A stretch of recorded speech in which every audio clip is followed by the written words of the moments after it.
Hello, YTPC. David here, Central Cal Piper. Out on my patio. It is about 5:15 in the afternoon. It is windy and raining, but very nice pipe smoking environment. Very atmospheric out here, which really makes it nice. I thought I'd do a quick VR for Randy, Ragamuffin Piper. And Randy is celebrating, I believe, his 1 year plus anniversary here on the YTPC. So congratulations, Randy. I think I was your first subscriber, but I'm not sure. Anyway, regardless, I'm glad you're around. I enjoy your stories. I enjoy our friendship. We've been friends for an awful long time. Probably, I don't know, I'd say probably close to 50 years.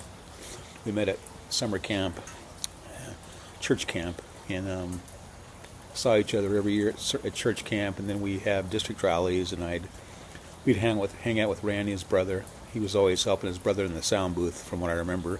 He's always been into that sort of thing. And those district rallies were fun. We'd go eat pizza afterwards. Bakersfield is about a hour and a half maybe from Tulare, where he lived. So a bunch of us from the church would go together, and we'd sing and have a service at the Tulare church. And afterwards they'd have like finger foods. But the youth, we'd get together. The different youth from different churches would go to like a pizza place and hang out. So that was always fun. I always enjoyed that. And Randy was always around those things until they kind of stopped happening. I don't know when that was, but I guess we all just kind of grew up, and the church got smaller. I don't think they do those district rallies anymore. I still go to the same church, but I haven't heard about a district rally for years.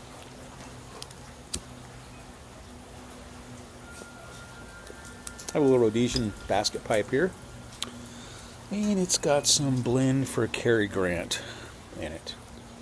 So, perfect blend for this weather. Anyway, on to my VR for Randy. I should have watched his video again. It's been a while since I've watched it, but I believe he wanted us to talk about how our fathers influenced us, something to that effect. Now, I've talked about this before, so if you've heard me talk about my family situation when I was a kid, you're going to hear a rerun, but it's the only story I've got. So, my dad, he took off before I was born, so I didn't really get a chance to be with him much. But I think of all the positive role models I've had in my life. Men from the church that kind of took me under their wing. That's kind of a strange saying, isn't it? They're not birds, but anyway. They befriended me as a young kid, and kind of showed me the type of men that I admired and wanted to be. There were several of these guys. Most of them have passed on now because they were older then, but one man that's still alive, which really greatly influenced me when I was a young man, was my Uncle Dean. I don't think I've talked about Dean before, but my Uncle Dean, he married my Aunt Debbie when I was about 5 years old. I was their ring bearer in the wedding. I still remember the gift that I got for being in the wedding. It was a Noah's Ark book that had the little flaps on it, where you'd pull up the flaps and you'd see the animals on board the ark and all that. So, anyway, Dean was always around, mainly because whenever we had anything going on at my grandma's house, it was always my mom, my Aunt Debbie, and my grandma and grandpa. My uncles usually wouldn't show up. And we had these funny traditions, and I've mentioned these before. On Saturday nights, we'd get together and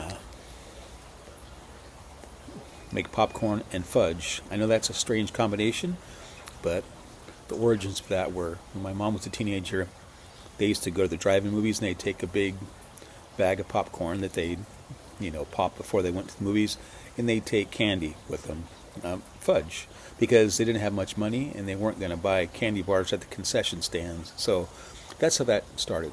When my mom was a teenager, she got convicted about going to the drive-in, so my family stopped doing that. My grandparents and my mom and her siblings, and they started, or someone in the family at least did.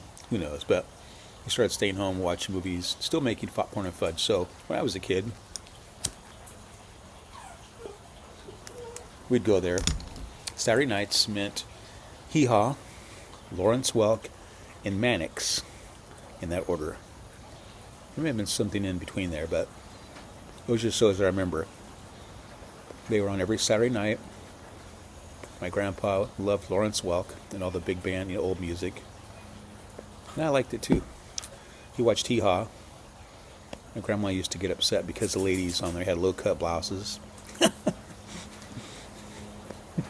Anyway, didn't have that problem with the Lawrence Welk show. Anyway, so my Uncle Dean was always there at all these events. So I just remember him being a good-humored guy, always laughing, always happy. Seemed very jovial. He had like whitish blonde hair. He worked on a dairy. He was basically milked cows, fed the cows and all that. So he worked on a dairy. He'd always bring these big containers of fresh milk, which I loved. And he'd basically, not big containers, he'd bring some fresh milk and share those with my grandparents and all that. He used to eat his popcorn with like cereal. He'd put milk in a bowl, put his popcorn in, and put, I don't know if he put sugar in or what, but he thought that was great. I always thought it was really strange, even as a kid, but my Uncle Dean, he was a great guy. He is a great guy. I haven't seen him for years. He's probably close to 80 now.